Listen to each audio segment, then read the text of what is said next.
शिव शिव शिव शिव शिव शिव शिव शिव शिव शिव शिव இங்கு வருகை தந்திருக்கும் ஜோதிட ஜாம்பவான்களுக்கும் ஜோதிட ஆர்வலர்களுக்கும் மற்றும் என்னை இங்கு அழைத்த நாமக்கல் ஜோதிட நிர்வாகிகள் சங்க நிர்வாகிகளுக்கும் என் வணக்கத்தையும் நன்றியும் தெரிவித்துக் கொள்கிறேன். இன்னொரு விஷயத்தை இங்கே சொல்லிவிட்டு என் பேச்ச ஆரம்பிக்கிறேன். நான் ஒரு 18-20 வருஷமாக பார்த்துட்ருக்கிறேன். ஆனால் முதல் இப்போ ஒரு யூடியூப் சேனல் நான் ஆரம்பிச்சிருக்கேன். ஸ்ரீ சக்தி ஆஸ்ட்ரோ பவானி அப்படிங்கிற யூடியூப் சேனல் ஆரம்பிச்சிருக்கேன். அதை இங்கே ஆஞ்சநேயர், லட்சுமி நரசிம்மர், ராமானுஜனுடைய குலதெய்வமான நாமகிரி தாயார் அவங்க இருக்க இந்த ஊரில் இந்த இடத்துல அதை சொல்கிறத நான் ரொம்ப பெருமையாக நினைக்கிறேன். இப்போ தான் அதை ஆரம்பிச்சிருக்கேன். என்னுடைய ஸ்பீச்சுகளில் அதில் பார்த்துங்க.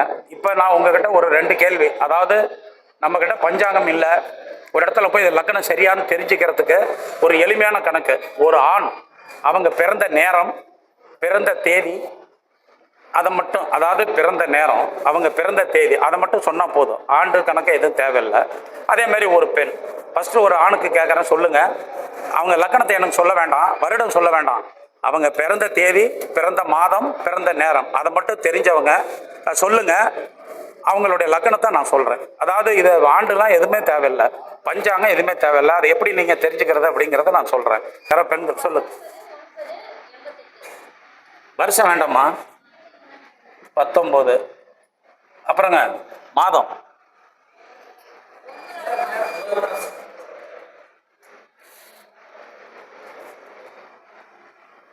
நேரங்கம்மா காலை,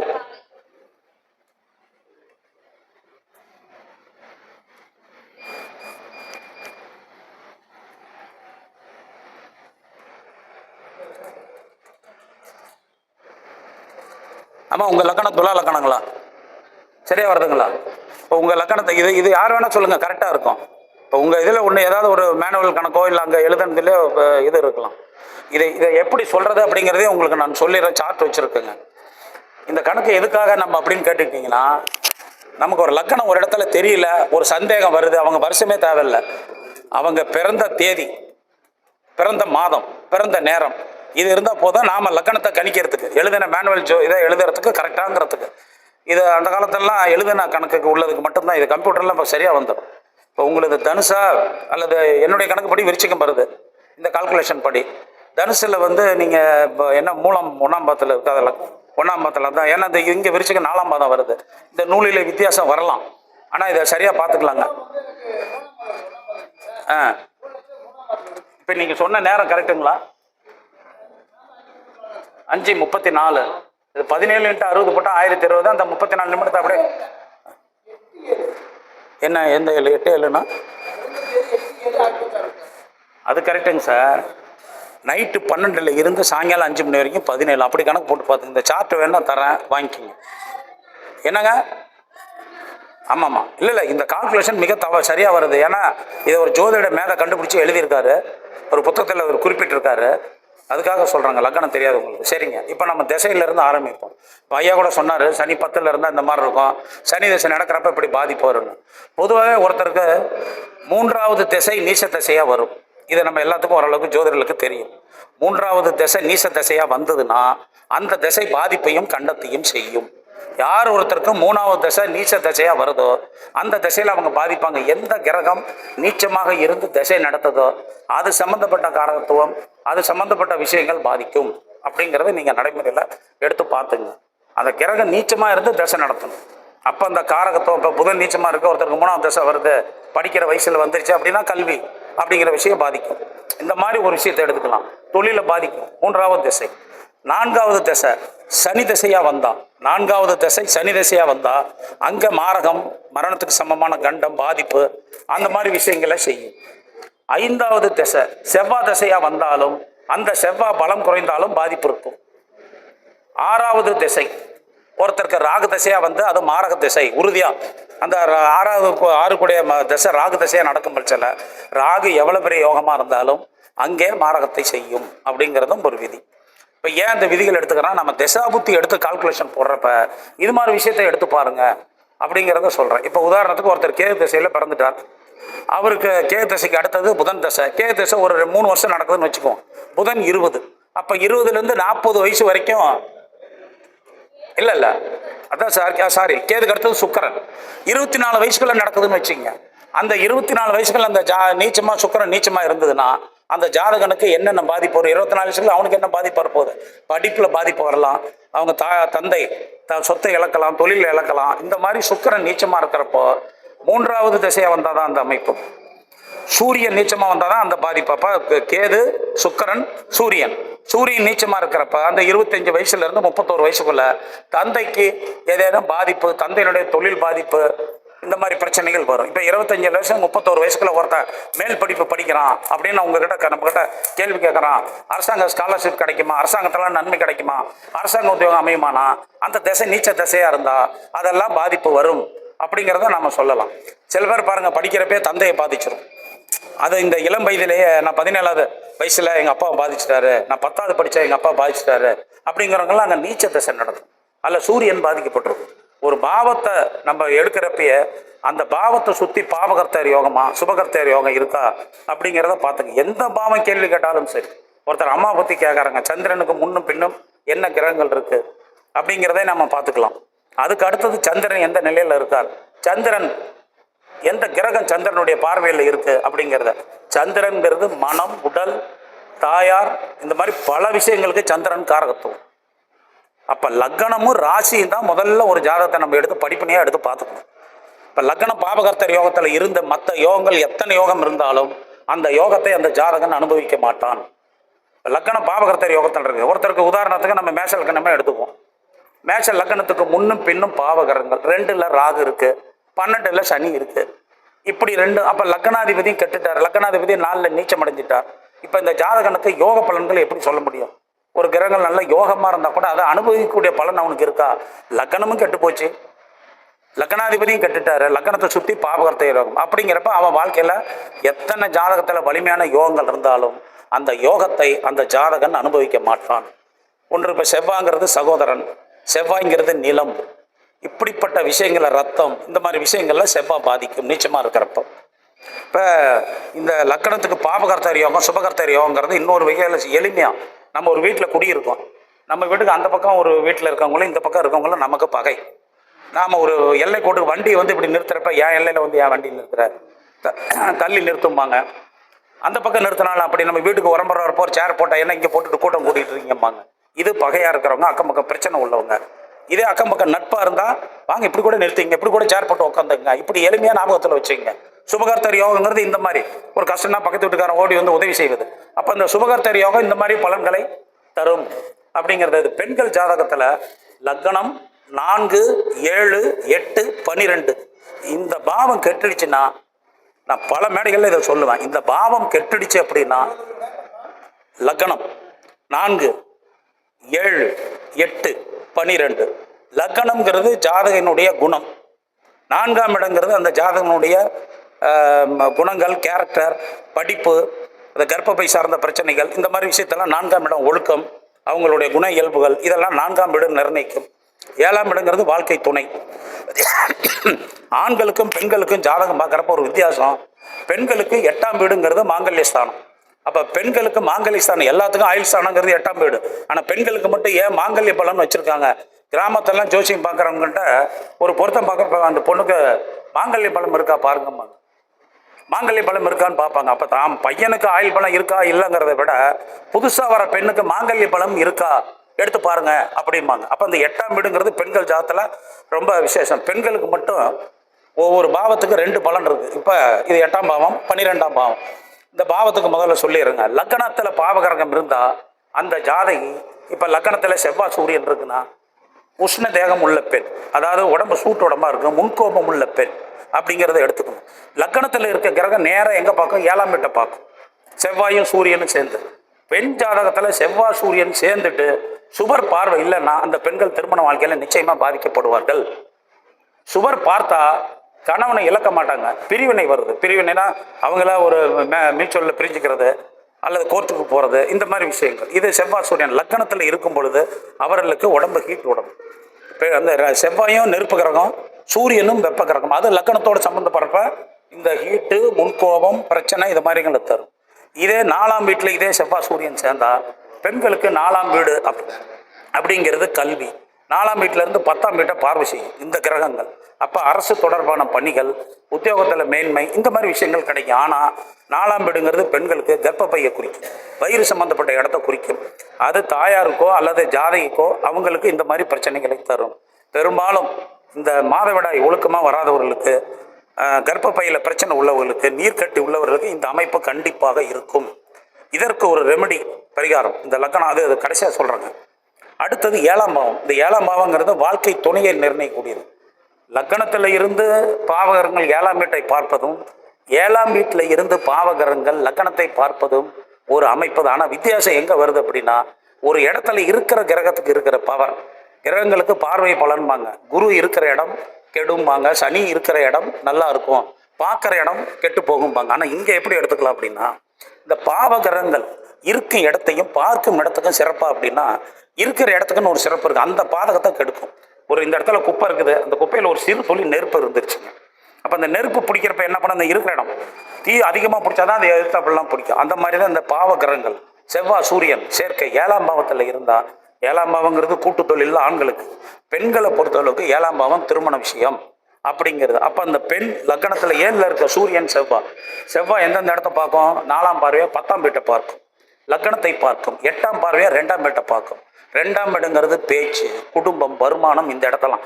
இப்போ இங்கே போர் கிரகம் அல்லது உக்கிர கிரகமான செவ்வாய் அந்த இடத்த பார்க்குறப்ப என்ன ஆகும்? அந்த பாவங்கள்லாம் பாதிக்கும். இதற்கு அடுத்தது 8ஆம் பாவம். 8ஆம் பாவத்தில் செவ்வாய் சூரியன் இருந்தால் 2ஆம் பாவத்தையும் நேரடியாக பார்க்கும், மாங்கல்ய ஸ்தானத்தையும் கெடுக்கும். 8ஆம் பாவத்தை செவ்வாய் சூரியன் உள்ள பெண்கள் பணம் எவ்வளவு சேமித்தாலும் தங்காது, அல்லது அவங்கக்கிட்ட இருக்கிற பணம் தங்காது. ஒரு காஃபி டீ குடிச்சுக்கிட்டு இருப்பாங்க, 2ல் பாவகிரகம் இருந்தால் வீட்டில் உட்காந்து காஃபி டீ சாப்பிட்டுட்டு இருப்பாங்க. அந்த காஃபி டீ குடிச்சு முடிக்கிறதுக்குள்ளே சண்டை வந்துடும். நிச்சயமாக நிறையா வீட்டில் அந்த மாதிரி அமைப்பு இருக்கும். அந்த மாதிரி இருக்கவங்க அமைப்பை ஜாதகத்தை எடுத்து பாருங்கள், அந்த அமைப்பு இருக்கும். அந்த 2ஆம் வீடு வாக்குஸ்தானம். 2ஆம் வீடுங்கிறது சேமிப்பு, முகம். இந்த 2ஆம் வீட்டு செவ்வாய் சூரியன் பார்க்குறவங்க, 2ல் செவ்வாய் சூரியன் இருக்கிறவங்களுக்கு முகத்தில் பிம்பிள்ஸ் வரலாம், அல்லது கொப்பளம் வரலாம், சில பேர் கண்ணாடி போடலாம். இந்த மாதிரி பல அந்த 2ஆம் பாவத்தை கெடுக்கக்கூடிய அமைப்புகள், இந்த மாதிரி அமைப்பு இருக்கும். இது 8 மாங்கல்யத்தை.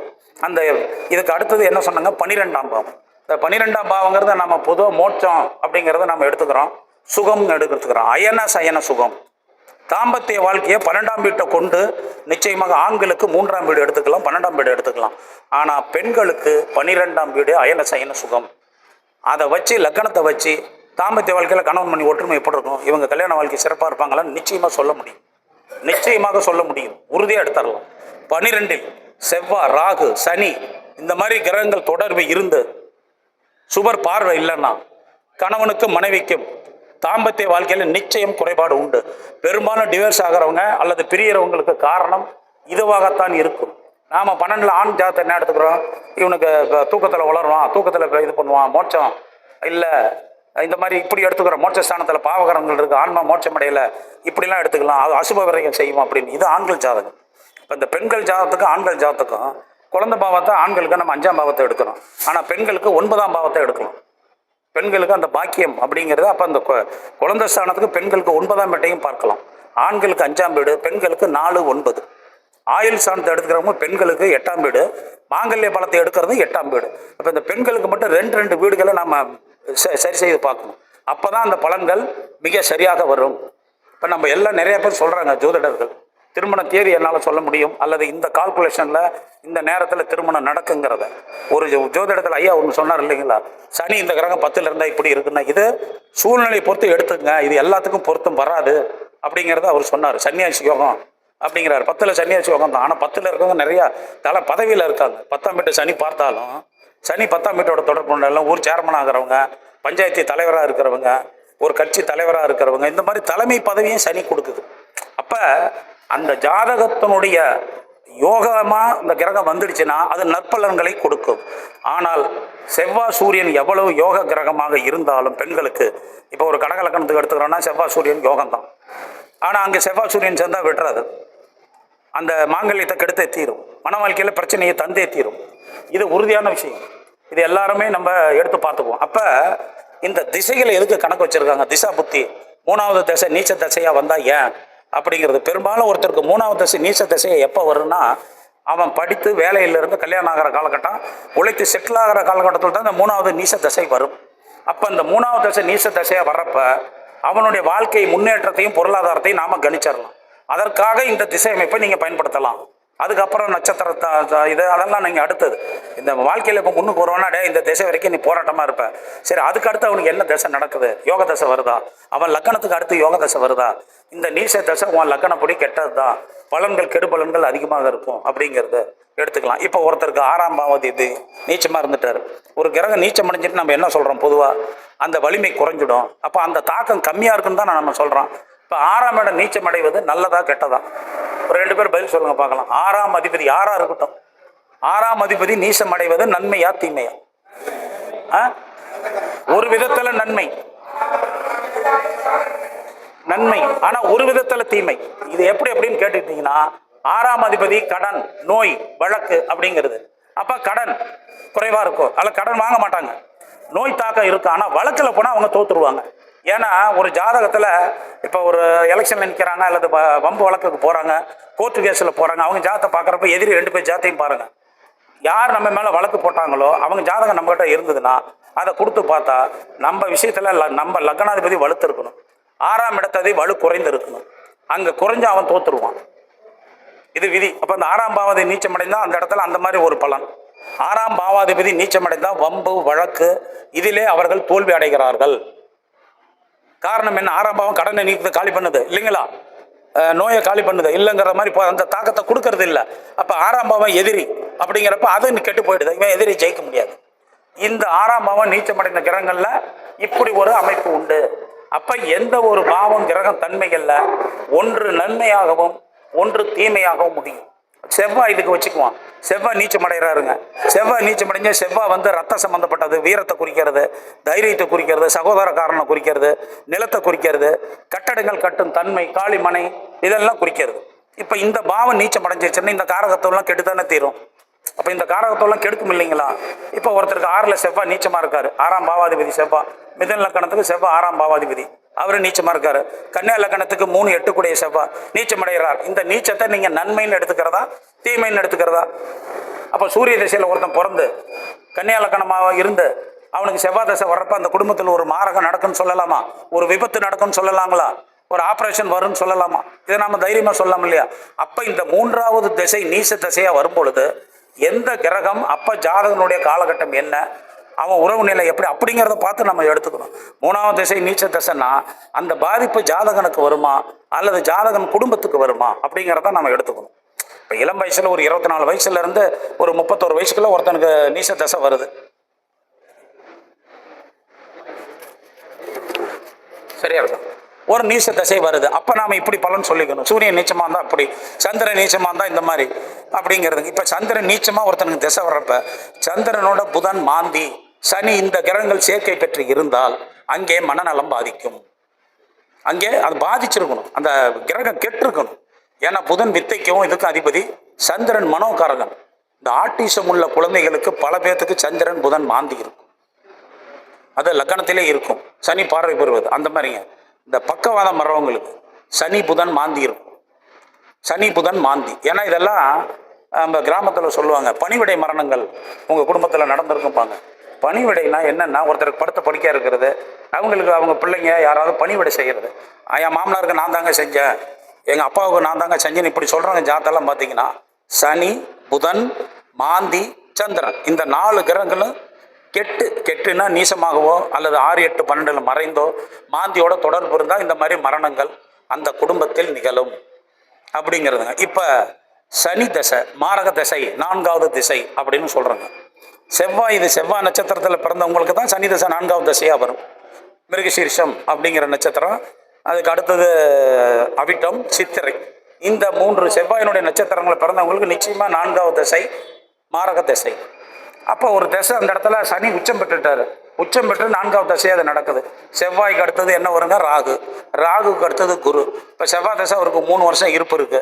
18 3 21 21 16 37 37 வயதில் இருந்து 56 வயது வரைக்கும் அவருக்கு சனி தசை நடக்குது. அது உச்ச தசை. மாரக தசை, அப்போ அங்கே அவருக்கு உச்சம் மாரகத்தை கொடுக்கணும் எடுக்க முடியும்? அப்படி அல்ல. அந்த சனி எந்த பாவத்தை பார்வை செய்தோ அந்த காரகத்துவத்தை சனி கெடுத்துரும். மற்றபடி இப்போ சனி ஒரு இடத்துல உயர்வு தரக்கூடிய இடத்துல லாபஸ்தானத்தில் இருக்குது, ஒரு லாபஸ்தானத்தில் இருக்குது, தனுசு லக்கணத்தில் போய் ஒரு தனுசு லக்கணங்கிறாரு, சனி இவருக்கு உச்சத்தில் இருக்குது. அப்போ அங்கே சனி லக்கணத்தை பார்க்குது. சனி அதுக்கு அடுத்தபடியே எந்த இடத்த பார்க்குங்க? சனி 7ஆம் பார்வையா, அதாவது துலாத்திலிருந்து சனி 7ஆம் பார்வைனா மேஷத்தை பார்க்கும். மேஷம் தனுசு லக்கணத்துக்கு என்ன வீடு? 5ஆம் வீடு, 5ஆம் வீடு. அதற்கு அடுத்தது 10ஆம் பார்வை எங்கே பார்வை பார்க்கும்? கடகத்தை பார்க்கும். கடகம் 8ஆம் வீடு. அப்போ அந்த காலகட்டத்தில் அவங்களுக்கு ஒருத்தருக்கு குழந்தை பிறப்பு இருக்குதுன்னா அதில் கொஞ்சம் தாமதப்படுத்தும். இந்த சனி 5ஆம் வீட்டை பார்க்குது. அவங்க பூர்வீகத்தில் இருக்க முடியாத நிலை ஏற்படும். பூர்வீக சொத்துல சிக்கலை உருவாகும். அது வரைக்கும் பிரச்சனை இல்லாமல் போயிட்டு இருக்கும். அந்த இது தனுசு லக்கணத்துக்கு மட்டும் சொல்கிறேங்க. அந்த எந்த பாவத்தை பாதிக்குதோ அந்த இடத்த நீங்கள் எடுத்துக்கணும். தனுசு லக்கணத்துக்கு 5ஆம் வீடு பூர்வீகம் மேஷம், சனி துலாத்திலிருந்து உச்சம் பெற்று பார்த்தோம். கடகத்தை பார்க்குறப்ப கடகம் 8ஆம் வீடு. அப்போ சனி 8ஆம் வீட்டை பார்க்குறப்ப ஒரு காரகத்துவம் உள்ள கிரகம் அந்த இடத்த பார்ப்பது சிறப்பு. அந்த வகையில் சனி 8ஆம் வீட்டை பார்ப்பது ஆயுளை அதிகரிக்கும்பாங்க. ஆனால் மரணத்துக்கு பதிலாக மரணத்துக்கு சமமான அவஸ்தையை சனி தந்தே தீரும். மரணம் உயிர் போகாம உயிருக்கு சமமான கண்டத்தை தந்தே தீரும். ஒரு மனுஷனை ஒருத்தன் பார்த்து காரியத்து போனால் அது உயிருக்கு சமமான கண்டம். 4 பேருக்கு முன்னாடி ஒருத்தன் அவமானப்படுத்திட்டா உயிருக்கு சமமான கண்டம். கணவன் மனைவி நல்லா இருந்தாங்க, திடீர்னு பிரிஞ்சு போயிட்டாங்க, கண்டம். அப்பா மகனுக்கு உறவு கெட்டுருச்சு, இவ்வளவு நாள் அப்பா மகன் நல்லா இருந்தாங்க, பிரிஞ்சு போயிட்டாங்க, அது அவமானம், கண்டம். அப்போ இந்த மாதிரி அவமானம் கண்டம் உயிருக்கு சமமான பாதிப்பு. அந்த சனி திசையில் எல்லாம் செத்துருவாங்கன்னு அர்த்தம் அல்ல. ஆனால் இந்த மாதிரி உயிருக்கு சமமான ஒரு கண்டத்தை நிச்சயமாக தரும். ஒரு மனிதனுக்கு மானக்கேடு வந்தாவே அது உயிருக்கு சமமான கண்டம் எடுத்துக்கலாம். ஜோதி இடத்துல நம்ம அப்படி எடுத்து சொல்லலாம். சரி, இப்போ இந்த சனி இதில் ஏதாவது நன்மை செய்யுமா? அப்போ இந்த சனி லக்கணத்தை பார்க்குறவங்க, சனி எங்கேருந்து பார்த்தாலும் சரிங்க, சனி எங்கெங்கேருந்து 7ல் இருந்தால் லக்கணத்தை பார்க்கும், 11ல் இருந்தால் லக்கணத்தை பார்க்கும், 10ல் இருந்தால் லக்கணத்துக்கு 4ல் இருந்தாலும் லக்கணத்தை பார்க்கும். அப்போ இந்த மாதிரி இடங்கள்ல சனி லக்கணத்தை பார்க்குறவங்க சனி திசை நடக்கிறப்ப ஒரு விஷயத்த நல்லா பழக்கத்தில் வச்சுங்க. அது எந்த லக்கணமாக இருந்தாலும் அதிகாலையில் சூரிய உதயத்துக்கு முன்னாடி எழுந்திரிச்சிருங்க. பெரும்பாலும் அதிகமாக பொய் பேசாதீர்கள். தொழிலை தர்மமாக செய்யுங்க. தொழில் தர்மத்தை மிக சரியாக கடைப்பிடிங்க. நேர்மையாக இருங்க. குறுக்கு வழியில் ஷார்ட்கட் ரூட்டில், அதாவது இந்த இது என்ன சொல்கிறான், கிரிப்டோ கரன்சி, ஷேர் மார்க்கெட், இந்த மாதிரி பேராசை தரக்கூடிய தொழில்கள்லாம் சனி திசை நடக்கிறப்ப முதலீடு செய்யாதீர்கள். நிச்சயமாக சனி அதிர்ஷ்ட வாய்ப்புகளை தராது. சனி திசை நடக்கிறப்ப ஒருத்தனுக்கு அதிர்ஷ்ட வாய்ப்பு வராது. அவனுடைய அறிவு, உழைப்பு, இதை வச்சு வாய்ப்புகள் கிடைக்கும். அது ஒரு அதிர்ஷ்ட வாய்ப்பாக எடுத்துக்கலாம். இது போல அமைப்பு. அதே மாதிரி 7.5 சனி, இந்த அஷ்டமத்து சனி, இது மாதிரி விஷயங்கள் சில பேருக்கு 7.5 சனி அஷ்டமத்து சனி நன்மையை செய்யும். ரிஷப லக்கணம் ரிஷப ராசிக்காரர்களுக்கு 7.5 சனி அஷ்டமத்து சனி பெரிய பாதிப்புகளை தராது. அதற்கு ஒரு உதாரணத்தை, நடைமுறை உதாரணத்தை சொல்கிறேன். 1977 அதிமுக ஆட்சியை பறி கொடுத்தது திராவிட முன்னேற்ற கழகம். அதற்கு பின்னாடி 12 வருடம் கழித்து 1989 கலைஞர் மீண்டும் ஆட்சிக்கு வர்றப்ப அவருக்கு அஷ்டமத்து சனி. அவர் கடக லக்கணம், ஆனால் ரிஷப ராசி. அப்போ அந்த ரிஷப ராசிக்கு யோகாதிபதி சனி மறைஞ்சுதானே போயிருக்காரு. அப்போ மறைவை தருத, பாவகிரகம் மறையுத அப்படிங்கிறத எடுத்துக்கூடாது. யோகாதிபதி 10ஆம் வீட்டை பார்க்குறாரு. ரிஷபராசிக்கு 10ஆம் வீட்டு 8ல் இருந்து சனி பாரு. அப்போ அந்த சனி பார்க்குறப்ப ரிஷபராசிக்கு யோகக்காரன் ஒரு ஸ்தானத்தை பார்க்குறப்ப யோகம் நடக்கும். அப்போ சனி பார்க்கும் இடம் பால் அப்படிங்கிற கணக்கு இந்த 4வது திசையில் பொதுவாக எடுத்துக்காதீங்க. சனி இந்த இடத்த பார்க்குது, உங்களுக்கு பால் ஆகிடுது அப்படின்னு எடுத்துக்காதீங்க. அவன் எந்த லக்கணம், அந்த லக்கணத்துக்கு யோகாதிபதியா அல்லது ராசி, இதை ரெண்டையும் எடுங்க. லக்கணம்ங்கிறது உயிர், ராசி என்பது உடல், மனம், இதெல்லாம் இது. அப்போ இந்த லக்கணமும் ஒருத்தருக்கு ராசியும் சுப பலன்களோடு சுப பார்வையோடு பெற்றுட்டா அந்த ஜாதகம் சிறப்பான ஜாதகம். அதே போல் ஒருத்தருக்கு திசை நடக்குது, ஒரு பாதிப்பான திசை நடக்குது, இந்த திசையில் அவன் தப்பிச்சுக்குவானா தப்பிச்சுக்க மாட்டானா அப்படிங்கிறத கண்டுபிடிக்கிறதுக்கு நீங்கள் எளிமையான வழியை எடுத்துக்கலாம். அந்த ஒன்று திசை நடத்துகிற கிரகத்தை குருவோ சுபரோ பார்க்க வேண்டும், அல்லது பிறப்பு ஜாதகத்தில் அவனை லக்கணத்தையோ ராசியவோ அந்த குரு பார்க்க வேண்டும். இந்த மாதிரி அமைப்பு உள்ளவர்கள் தப்பிச்சுக்குவாங்க அப்படிங்கிறது. இதுக்கெல்லாம் நான் இவங்க கலைஞர் ஜாதகம், ஜெயலலிதா ஜாதகத்தில் உதாரணத்தை சொல்கிறேன். ஏன்னா தலைவரை பற்றி பேசி புகழடையறதுக்காக இல்லை, உங்களுக்கு எளிமையாக புரிஞ்சிடும் அப்படிங்கிறதுக்காக. கலைஞர் கடக லக்கணம், ரிஷப ராசி, குரு விருச்சிகத்தில் இருக்குது, ரிஷபத்தை பார்க்குது, ராசியை பார்க்குது, லக்கணத்தை பார்க்குது, சனி லக்கணத்தை பார்க்குது. இப்போ ஆயுள்காரங்கன்னு அங்கே உச்சம். இதை நான் குருச்சந்திரத்தை மட்டும் சொல்கிறேன். ஜெயலலிதா அம்மாவுக்கு மிதுன லக்கணம், குரு 7ல் தனுசுல இருக்காரு, ராசி சிம்ம ராசி, மக நட்சத்திரம், ராசி லக்கணம் ரெண்டையும் குரு பாரு. எம்ஜிஆர் அவர்கள் கன்னி ராசி, கன்னியா லக்கணம், ரேவதி நட்சத்திரம், குரு அங்கே இருக்கு, ராசியோட குரு சேர்ந்துருக்கு, லக்கணத்தை குரு பார்க்குது. இந்த 3 பேர்த்து வாழ்க்கையில் நடந்த சில ஆபத்தான விஷயங்கள்லாம் கடந்து பாருங்க. கலைஞர் ஒரு தடவை போராட்டத்தில் கழகக்காரர்கள் அடிக்க வந்து கூட தச்சிருக்காரு, அவரே அதை சொல்லியிருக்கார். அப்போ இவங்கெல்லாம் இந்த மாதிரி ஆபத்தான காலகட்டத்தில் மீண்டு வர்றதுக்கு இந்த லக்னத்தை ராசியை சுவர் பார்த்தால் தப்பித்து கொள்வார்கள் அப்படிங்கிறதுக்கு தான் இந்த உதாரணங்கள். அதே மாதிரி நான் என்னுடைய யூடியூப்லேயும் ஒரு விஷயத்த சொல்லியிருக்கேன். எல்லாரும் எம்ஜிஆருடைய பிறந்த தேதி 17/1/17 எடுத்திருக்காங்க. நிச்சயமாக அல்ல. 11/1/1916 11/1/1916 எம்ஜிஆருக்கு கண்டியில் எழுதிய ஜாதகத்தையே சில ஜோதிடர்கள்ட்ட நடிகர் ராஜேஷ் அவர்கள் இறந்து போனார், அவர் காண்பிச்சிருக்காரு. அதை பார்த்து பலன் சொல்லியிருக்காங்க. நீங்கள் 17/1/17 படி ஜாதகம் எம்ஜிஆருக்கு போட்டு பாருங்க, இவ்வளவு பெரிய புகழடையக்கூடிய யோகம் அங்கே இல்லை, நிச்சயமா இல்லை. ஆனா இந்த 11/1 அந்த இதுபடி பாருங்க, அந்த இது சரியா வரும். இதை எம்ஜிஆர் பத்தி ஒருத்தர் ஆராய்ச்சி பண்ணி எம்ஜிஆர் படங்கள்ல எப்படி சில விஷயத்த இந்த 2ஆம் எண்ணில் பிறந்தவங்களுக்கு 7ஆம் எண் யோகம் அப்படிங்கிறதெல்லாம் சொல்லி அது எம்ஜிஆர் ஏதாவது விஷயத்தை டீகோட் பண்ணி தன்னுடைய படங்கள்ல ஜோதிடத்தை எப்படி புகுத்தினார் அல்லது ஜோதிடத்தை மறைமுகமாக செலுத்தி எப்படி எம்ஜிஆர் வெற்றி கண்டார் அப்படிங்கிறதெல்லாம் ஒரு தனி சேனலில் அவர் போட்டிருக்காரு. இதை நீங்கள் பார்த்துங்க.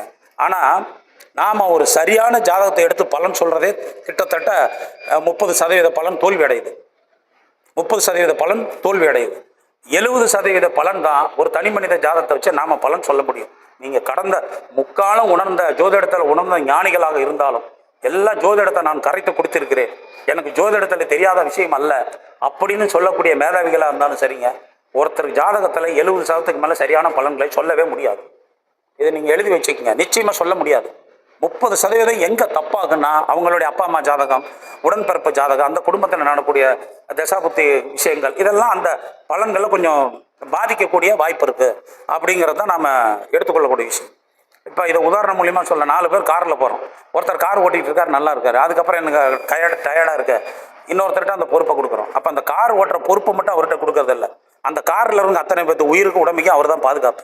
அவர் சரியாக போனால் தான் பிரச்சனை. அவருக்கு கெட்ட நேரம் வந்து எங்கேயாவது காரை இடிச்சா அவரால் எல்லாம் பாதிக்கப்படுவார்கள் அப்படிங்கிறது. அப்போ நாம் பலன் சொல்கிறப்ப இந்த விஷயங்கள்லாம் மனதில் வைத்துக் கொள்ளுங்கள்.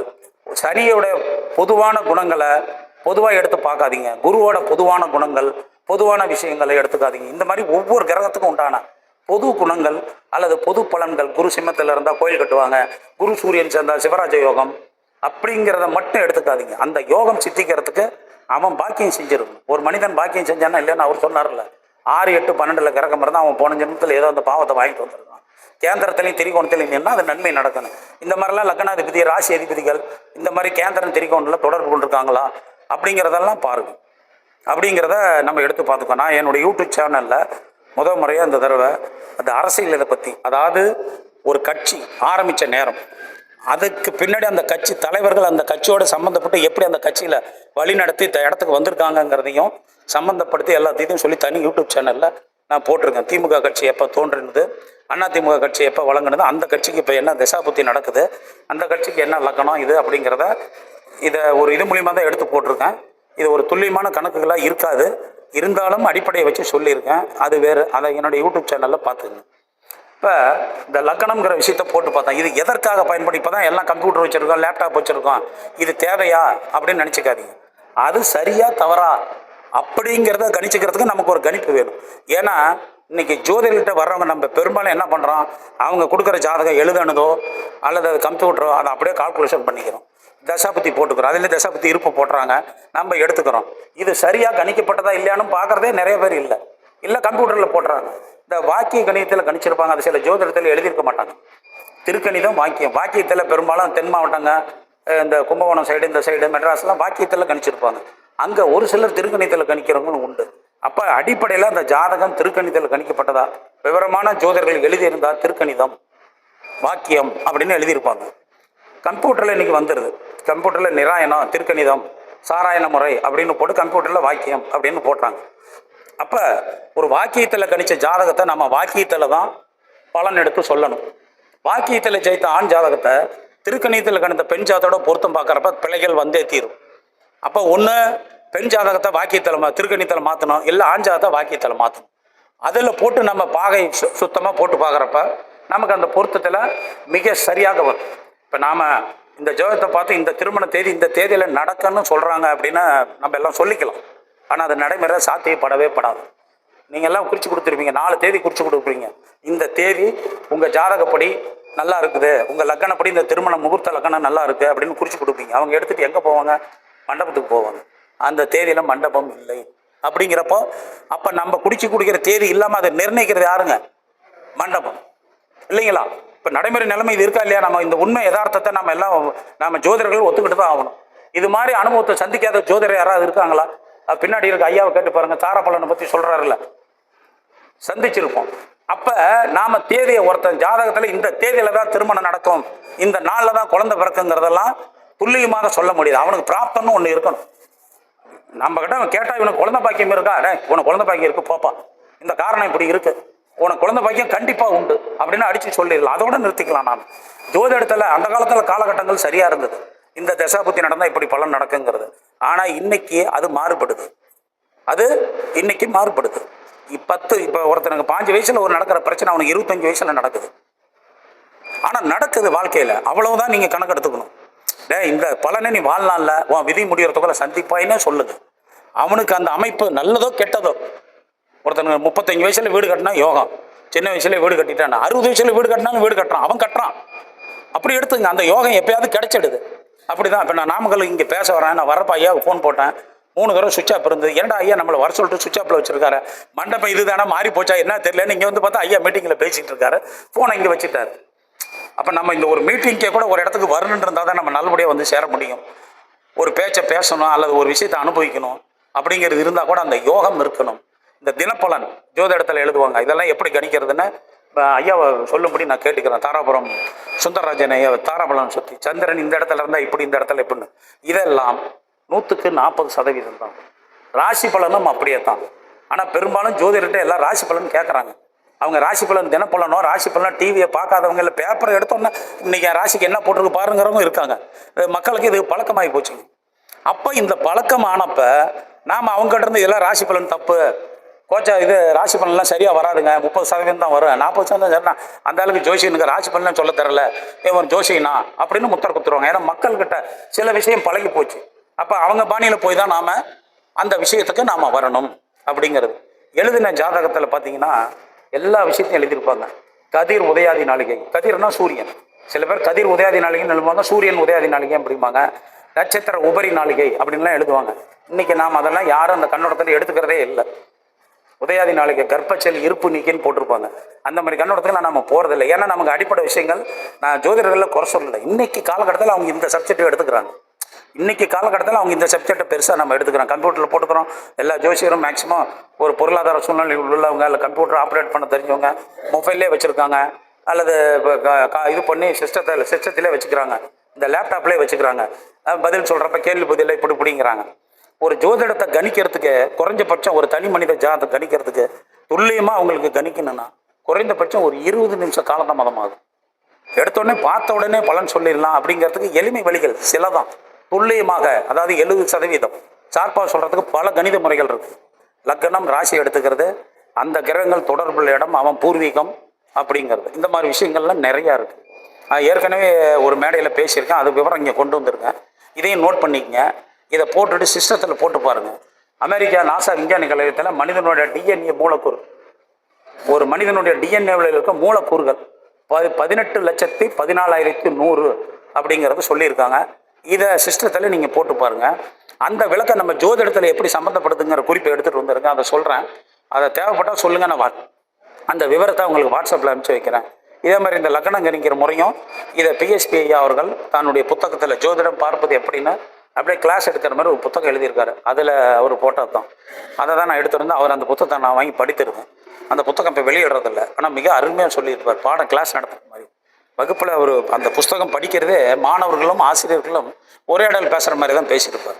சரி, இதை நோட் பண்ண விருப்பம் உள்ளவங்க இந்த ஒரு விஷயத்தை நோட் பண்ணிக்கணும்.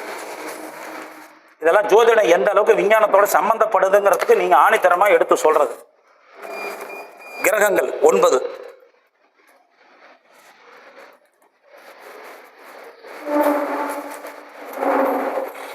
அதுக்கு அடுத்தது பஞ்சபூதங்கள் 5.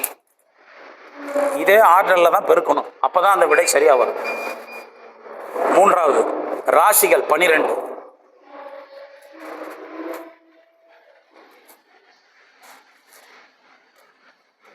4வது பாகைகள் 30,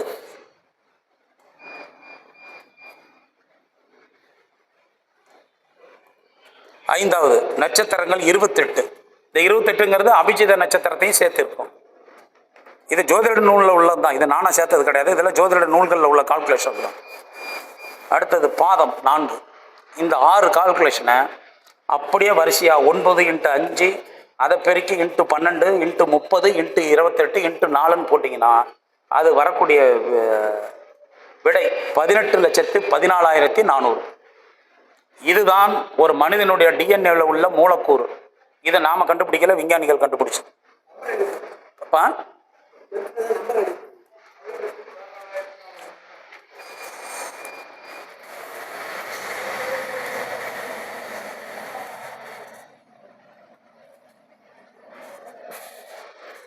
இதை அப்படியே நோட் பண்ணிக்கங்க. இது நீங்கள் அப்புறம் உங்கள் கால்குலேட்டர்லேயே செல்லுலேயே போட்டு பாருங்கள், இந்த விடை சரியாக வரும். இது எதுக்காகனா ஒரு டிஎன்ஏ மூலக்கூறு, நம்ம தாத்தா குலதெய்வம் இதெல்லாம் சொல்கிறோம். இன்றைக்கி விஞ்ஞானிகள் ஒரு மனிதனுடைய டிஎன்ஏவில் இந்த மாதிரி பிரச்சனை வருதுங்கிறத சொல்லியிருக்காங்க. இது ஜோதிட அளவில் எந்த அளவுக்கு சரியாக இருக்குது அப்படிங்கிறதுக்காக இந்த கணக்கு. அப்போ நம்ம ஜோதிடத்தில் ஒரு மனிதனுடைய டிஎன்ஏ இப்படிலாம் இதோட சம்மந்தப்பட்டிருக்கு அப்படிங்கிறத சொல்வதற்காக. அதனால் அடுத்த முறை இன்னும் சில விளக்கங்களை தரேன். ஜோதிடம் பார்க்கும் பொழுது இந்த மாதிரி கண்ணோட்டத்தில் எடுத்து பாருங்கள். என் பேச்சை பொறுமையாக சகிப்புத்தன்மையோடு கேட்டவங்களுக்கு மிக்க நன்றி. வாய்ப்பு தந்த சக்திக்குறையாவுக்கு என் நன்றியை தெரிவித்துக்கொண்டு விடைபெறுகிறேன். என் பேச்சில் ஏதாவது பிழை இருந்தால் கொஞ்சம் கூட்டு சொல்லுங்கள், இது தப்பாக இருக்குதுங்க ஏன்னா. ஆமாம், நன்றி, வணக்கம். என்னுடைய தொலைபேசி எண் 75 029 32 030. ஆமாங்க. என்னுடைய அந்த யூடியூப் இது அப்படியே எழுதி யூடியூப் சேனல் புதுசாக ஆரம்பிச்சிருக்கேன். ஸ்ரீ சக்தி ஆஸ்ட்ரோ பவானி. ஆஸ்ட்ரோ பவானி இப்போ தான் புதுசாக ஒரு 2-3 நாள் தான் ரிலீஸ் ஆகி இனிமேல் அடிக்கடி இதை போடுவோங்க. ரொம்ப நன்றி கேட்டவங்களுக்கு. வாய்ப்பு கொடுத்தவருக்கும் என்னுடைய நன்றி தெரிவித்துக்கொண்டு, நான் ஜோதிட மேடையில் கடைசியாக ஃபைனலாக பேசுகிறப்போ ஒரு விஷயம் எப்பயுமே சொல்லுவேன். நான் எங்கே போனாலும் அன்னதானத்துக்காக ஒரு தொகை தருவேன். இந்த தடவை அங்கேயே கொடுத்துட்றேன். ஏன்னா மேடையில் பழம் தேங்காய் வச்சுருப்பாங்க, அதில் வச்சு கொடுக்கலாம். இப்போ கையில் கொடுத்தா அது ஒரு மாதிரியாக இருக்கும், அந்த இடத்துல கொடுத்துட்றேன். நான் ஜோதிடத்துக்கு சொல்கிற ஒரு இது என்ன, இந்த மாதிரி கருத்தரங்கு போகிறவங்க ஒரு நுழைவு கட்டணம் 200 விதிச்சிருக்காங்களா, உங்களால் முடிஞ்சது 100 50 கொஞ்சம் சேர்த்து கொடுத்தீங்கன்னா நடத்துகிறவங்களுக்கு கொஞ்சம், ஏன்னா நமக்கு இவங்க ஜோதிடர்கள்லாம் சிரமம் எடுத்து செய்கிறாங்க, நம்மளெல்லாம் ஒருங்கிணைக்கிறாங்க. உங்கள் கருத்து எனக்கும், என் கருத்து உங்களுக்கும் பலன் தரத்துக்கு பாடுபடுறாங்க. அவங்க கொஞ்சம் சிரமம் இல்லாமல் இருப்பதற்கு உதவிகரமாக இருக்குன்னு தான் இதை ஒவ்வொரு இதிலையும் வேண்டுகோளாக வைப்பேன். உங்கள்கிட்ட இந்த தடவை இந்த மேடையில் அதிக வேண்டுகோளாக வச்சு என்னால் முடிந்த காணிக்கைகளை அங்கே நான் கொடுத்துட்றேங்க. ரொம்ப நன்றி.